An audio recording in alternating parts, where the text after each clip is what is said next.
शाळेच्या आवारात आणि शाळेच्या आउटस्कर्ट म्हणजे भिंतीपासून, ज्याला आउटर साइड ज्याला म्हणतो, त्यापासून 50 मीटरपर्यंत, ज्याला HFSS अन्नपदार्थ म्हणतो, त्याची विक्री, जाहिरात, विपणन, मोफत वितरणास प्रतिबंध घातलेला आहे. I repeat, and this is very important issue.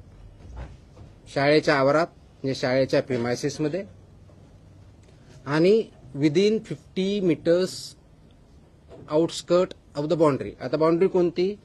तर आउटर साइड जी असेल ती बाउंड्री, म्हणजे समोरच्या साईडला गेट 2 असतील, पाठीमागे ते कोणत्याही टोकापासून जी काय आउटसाइड साइड आहे तिथून पुढे 50 मीटर लांबीपर्यंत HFSS म्हणजे high fat, trans fat, sugar या प्रकारचे प्रॉडक्ट्स वितरण करण्यास, विक्री करण्यास, जाहिरात करण्यास किंवा मोफत विक्री करण्यास पूर्णपणे बंदी आहे आणि ते स्ट्रिक्टली इम्प्लिमेंट केलं जाईल.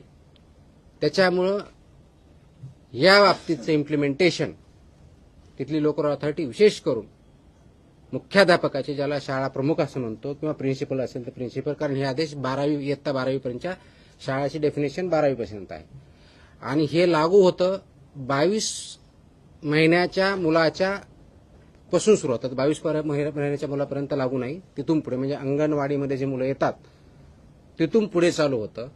ते 12वी पर्यंतच्या मुलं इथपर्यंत हे आदेश लागू आहेत. हे हाय HFSS ज्याला फूड आयटम्स म्हणतो, high fat, trans fat, sugary जे प्रॉडक्ट आहेत ते तिथे विकता येत नाहीत, जाहिरात करता येत नाहीत, वितरण करता येत नाही किंवा फ्रीमध्ये वाटपही करता येत नाही. आणि म्हणून त्याचं इम्प्लिमेंटेशन लोकल लेवलला प्रिन्सिपल, त्यांची स्कूल आणि ती स्कूलमधली जी कमिटी असते त्यांनी करायचं आहे.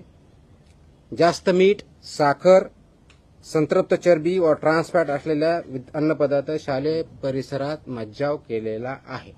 हे ऑर्डरमध्ये आहे. मज्जाव केला म्हणजे प्रिव्हेंट केलेला आहे.